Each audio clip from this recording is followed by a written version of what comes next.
নমস্কার, আমি আপনাদের প্রবীর বিশ্বাস আর আপনারা দেখতে শুরু করেছেন এনকে ডিজিটালের ভোটের রণক্ষেত্র। গ্রাম দিয়ে শহরকে ঘেরা রাজনীতির সাথে আপনি সবাই কম বেশি একটু আধটু পরিচিত।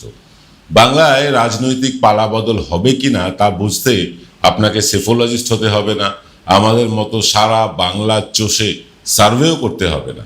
কয়েকটা লক্ষণ আগে থেকেই বোঝা যায় বাংলার রাজনৈতিক পট পরিবর্তন হবে কিনা বুঝতে। আজ সেগুলোই আপনাদেরকে জানিয়ে দিতে এলাম। বাংলার রাজনৈতিক পালাবদল শুরু হয় গ্রাম থেকে। প্রথমেই গ্রামের মানুষ বদলান। উদাহরণ হিসাবে বলতে পারি 2008-9 সালের কথা। রাজ্যের শাসন ক্ষমতায় তখন দুর্দণ্ড প্রতাপশালী বামফ্রন্ট বা বকলমের সিপিএম। যেমন মজবুত ছিল তাদের সংগঠন, ততটাই শক্তিশালী ছিল তাদের ঠ্যাঙাড়ে বাহিনী।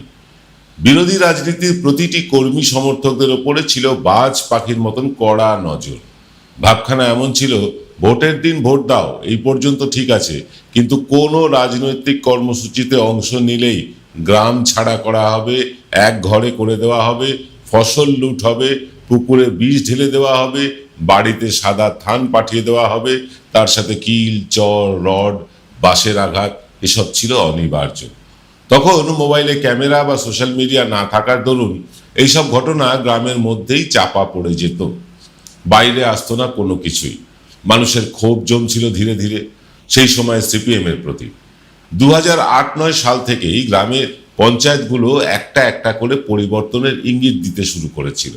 একটা একটা করে গ্রাম পঞ্চায়েত, পরবর্তীকালে জেলা পরিষদগুলোতেও সিপিএম এর প্রার্থীদের হারিয়ে তৃণমূল জায়গা নিতে শুরু করেছিল সেই 2008-9 সাল থেকে। সিঙ্গুর, নন্দীগ্রাম, নেতাই, এই ছোট আঙারিয়া, এইসব ঘটনা কিন্তু যখন হলো তখন 24 ঘন্টা টেলিভিশন চ্যানেল শুরু হয়ে গিয়েছে বাংলায়, সারা দেশেও। ফলে শুধু কানে শোনাই নয়, খবরের কাগজে প্রতিবেদন পড়াই নয়, মানুষ হাড় হিম করা সেই গণহত্যার ভিজুয়াল দেখে, সরকারি নৃশংসতাকে দেখে শিউরে উঠেছিলেন। তৈরি হলো জনরোষ, তৈরি হলো সিপিএম বিরোধী জনমত। অবশেষে 2011 এলো সেই কাঙ্ক্ষিত পরিবর্তন।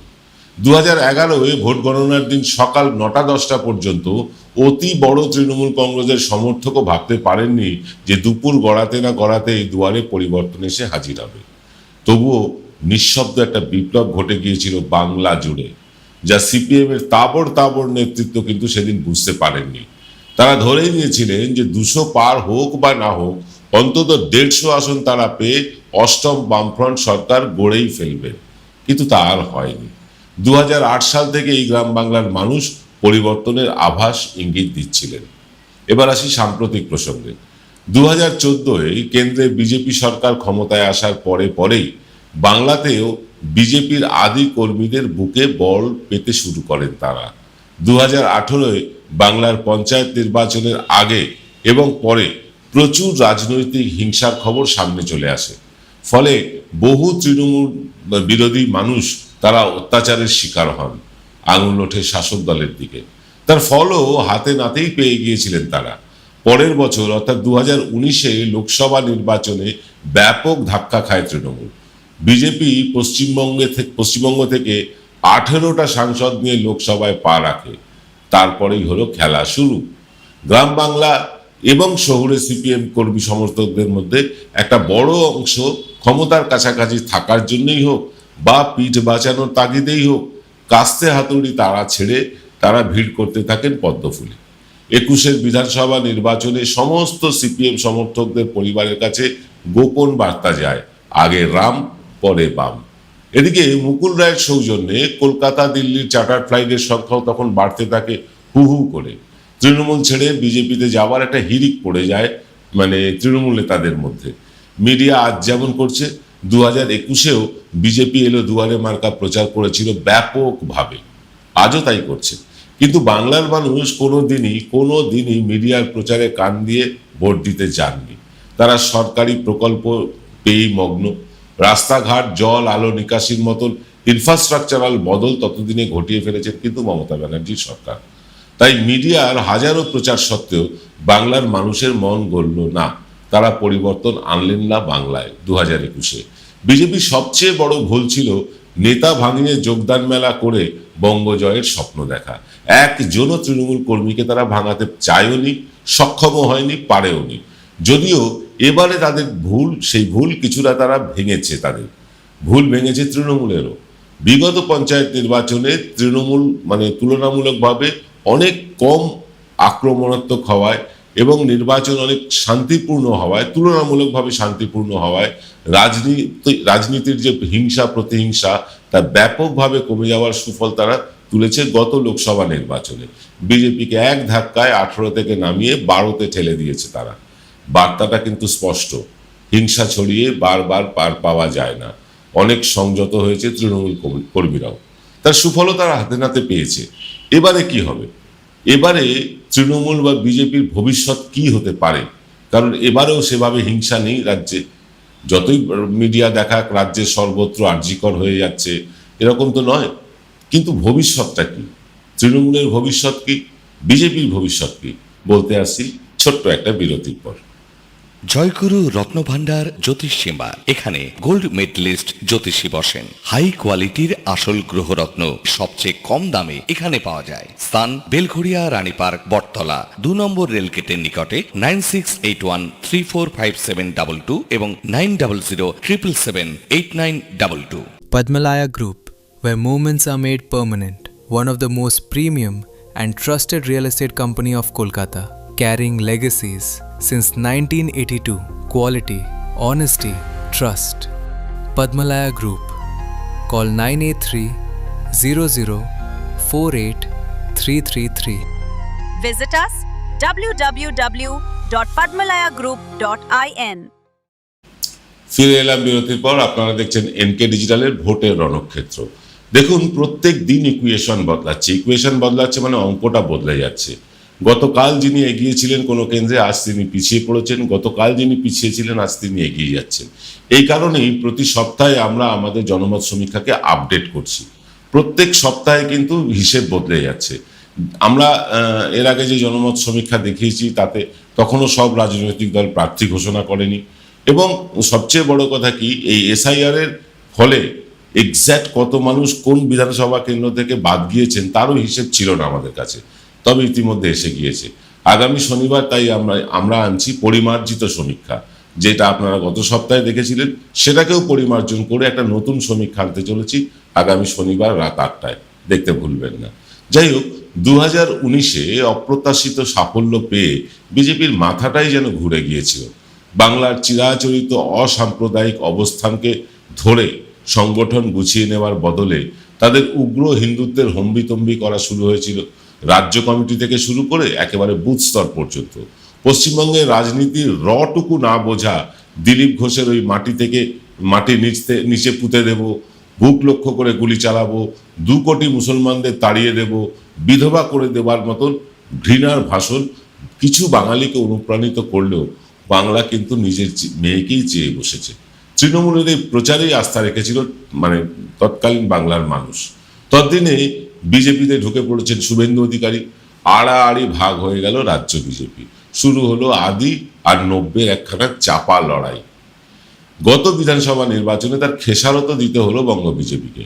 পঞ্চায়েত স্তরে মনোযোগ দেওয়ার বদলে শুরু হলো কে কত বড় হিন্দু, কে কত বড় সনাতনী, আর কে কত সময় টেলিভিশনের পর্দায় ভেসে আছেন, কে কত মুসলমানদের অপমান অসম্মান করতে পারছেন তার লড়াই। সংখ্যালঘু মোর্চা চাই না, মুসলমান বিধায়ক নির্বাচিত হয়ে এলে তাদের রাস্তায় ছুঁড়ে ফেলবো, কিংবা হিন্দুদের ভোটেই নির্বাচিত হয়েছি, এই টাইপের ভাষণে শুধু মুসলমান নন, বড় অংশের হিন্দুরাও কিন্তু আহত হলেন, বিরক্ত হলেন। এই গোবলীয় উগ্র হিন্দুত্ব বাংলায় চলবে না, এটা এই সেদিন মানে 26-এ যে এসআইআর শুরু হলো তার কিছুদিন পরে তাদের হুঁশ ফিরল বিজেপির, যখন দেখা গেল এসআইআর তাদেরকে লাভ এনে দেওয়ার বদলে লোকসানটাই বেশি করে ফেলেছে। এখন তারা মানে উল্টো সুর গাইছেন। এখন শুভেন্দু অধিকারী যতই বলুন আমি মুসলমানদের বাড়িতে বাড়িতে যাব, তাতে মুসলমানদের এতদিনের বলা কথা, এত অসম্মান কেউ কি ভুলে যাবে? সেবার পঞ্চায়েত নির্বাচনে রাজ্যব্যাপী হিংসার খেসারত যেমন লোকসভা নির্বাচনে তৃণমূলকে দিতে হয়েছিল, এবারেও সেই রকম একটা ত্রাসের পরিবেশ সৃষ্টি করা হয়েছে বিজেপির তরফে। প্রথমে এসআইআর করে নাম বাদ দেওয়ার ত্রাস, তারপর লাখ লাখ কেন্দ্রীয় বাহিনী দিয়ে রুটমার্চ করানোর ত্রাস, তারপর এখন আবার উত্তরপ্রদেশ থেকে পুলিশ সাজোয়া গাড়ি এনে বাঙালির মনে ভয় দেখানোর যে চেষ্টা, সেটা কিন্তু বিজেপিকে মানে ভুগতেই হবে তার ফল। 4 তারিখে ফল প্রকাশের দিন আপনারা দেখবেন। বাংলার নির্বাচনে কখনো দেখেছেন মিলিটারি সাজোয়া গাড়ি, পুলিশের সাজোয়া গাড়ি? এবার দেখতে পাবেন। কখনো দেখেছেন লাখে লাখে কেন্দ্রীয় বাহিনী এসে রুট মার্চ করছে ভোট ঘোষণার আগে? এবার তার ফল বিজেপি পাবে। বাংলার মানুষকে সন্ত্রস্ত করে ভীত করে ভোটে জেতা যাবে না। বাংলাকে ভয় দেখিয়ে জয় করতে পারেনি ব্রিটিশ শাসকেরাও। 200 বছর ধরে তারা চেষ্টা করেও সেটা পারেনি। বিজেপিও পারবে না। বুথ স্তরে সংগঠনে মনোনিবেশ না করা, বাঙালিকে কেন্দ্রীয় স্তরে কোনো জায়গা না দেওয়া, বিভিন্ন ভাবে বাংলার মানুষকে বঞ্চনা করা, সারা দেশেই বাঙালি মানে বাংলাদেশি বলে নির্মম অত্যাচার করে, আর এখন শুধু প্রতিশ্রুতির বর্ণনা দিয়ে ভুলিয়ে রাখা যাবে কি বাঙালিকে? গত 2021-এ যেভাবে মন্ত্রিসভা প্রায় গঠন করে ফেলেছিল, মানে ওভার কনফিডেন্স দেখিয়েছিল বিজেপি, এবং তাদের মিডিয়ার প্রচারে ভুলে, মিডিয়া যে তাবেদার মিডিয়া আছে ভারতবর্ষে, তাদের প্রচারে ভুলে আপকি বার 200 পার প্রায় করেই ফেলেছিল বিজেপি। মন্ত্রিসভাও গঠিত হয়ে গিয়েছিল। এবারেও সেই একই রকম কনফিডেন্স, একই রকম ঔদ্ধত্যপূর্ণ বক্তৃতায় ভরিয়ে দিচ্ছেন বিজেপি নেতারা। অমিত শাহ পর্যন্ত বলে যাচ্ছেন চুন চুনকে হিসাব হোগা। রাজ্যের নেতারা বলছেন বদল হবে, বদলাও হবে। এই আস্ফালন সর্বস্ব প্রচারে মাঝভাতের মধ্যবিত্ত নিম্নবিত্ত বাঙালি বেশ আতঙ্কিত। আর এই আতঙ্ক ছড়ানোর ফল একদিন সিদ্ধার্থ শঙ্কর রায় পেয়েছিলেন, জ্যোতিবাবু, বুদ্ধদেব বাবুরা পেয়েছিলেন, 2019-এ মমতা ব্যানার্জিও পেয়েছেন। তৃণমূল নিজেদের সংযত করে সামলে নিলেও বিজেপির ঘৃণা ভরা ভাষণ আর শুধুমাত্র নির্বাচন কমিশনকে সঙ্গে নিয়ে দিল্লির নেতাদের ওপর ভরসা করে এবারে আরো বড় ভরাডুবি ঘটাতে তারা চলেছে। ইতিমধ্যে ভরাডুবি ঘটিয়ে ফেলেছে। ধনুক থেকে তীর বেরিয়ে পড়েছে। আর আগামী 14-15 দিন পরেই নির্বাচন। তা এই 14-15 দিনের মধ্যে এই তীরকে আর ফিরিয়ে আনা যাবে না। বল চলে গিয়েছে নাগালের বাইরে। সম্ভবত এ যাবৎকালের সবচেয়ে বড় হারের মুখোমুখি হতে চলেছে বঙ্গ বিজেপি। অন্তত আমাদের অ্যাসেসমেন্ট তাই বলছে। আমরা রাজ্য জুড়ে সমীক্ষা করেছি এবং রাজ্য জুড়ে সমীক্ষা করছি। 123 জন সহকর্মী আমাদের কাজ করছেন সারা রাজ্যে। একদম প্রত্যন্ত অঞ্চলের খবর তুলে আনছেন তারা প্রতিদিন প্রতি মুহূর্তে আমাদের কাছে তথ্য এসে পৌঁছচ্ছে, যার ভিত্তিতেই এই ধরনের অনুষ্ঠানগুলো করতে পারছি আমরা। বিভিন্ন যারা বিজেপি বিরোধী বলে সোশ্যাল মিডিয়ায় পরিচিত, তাদের কাছে নোটিশ পাঠাচ্ছে পুলিশ যে এইগুলো এবার বন্ধ করো। যে কোনো দিন আমাদের কাছেও নোটিশ আসতে পারে। আমরা এর আগে অনেক নোটিশ পেয়েছি, আবারও হয়তো আসতে পারে। কিন্তু মানে বিজেপি হোক বা তৃণমূল কংগ্রেস হোক, কারুর চাপের কাছেই এনকে ডিজিটাল মাথা নত করবে না। যেটা সত্যি, যেটা বাস্তব, সেটা তুলে আনবে। আর সেটাই তুলে আনছি আমরা প্রতিদিন। এবং আগামী শনিবার আপনাদের যে পরিমার্জিত সমীক্ষা দেখাতে চলেছি, আমরা দেখিয়েছিলাম গত সপ্তাহে যে 51টা সিটে এগিয়ে আছে বিজেপি আর 225টা সিটে এগিয়ে আছে তৃণমূল কংগ্রেস। তার খানিকটা অদল বদল হয়েছে, কয়েকটা আসনে ইকুয়েশন বদলেছে। সেই সব কিছু নিয়ে আসছি আগামী শনিবার রাত 8টার পরিমার্জিত জনমত সমীক্ষায়। দেখতে ভুলবেন না। আগামীকাল সকালবেলা খুব সম্ভব ডাক্তার অরিন্দম বিশ্বাস আসবেন আপনাদের কাছে, অথবা আমরা কোনো একজন প্রার্থীর সাক্ষাৎকার আপনাদের কাল সকালে দেখাতে পারি। কাল আপনাদের সাথে আমার ব্যক্তিগতভাবে দেখা হবে না ঠিকই, কিন্তু আগামী পরশুদিন আরও একবার আপনাদের কাছে ফিরে আসবো এনকে ডিজিটালের পর্দায়। এ পর্যন্তই। সকলে ভালো থাকবেন। শুভরাত্রি।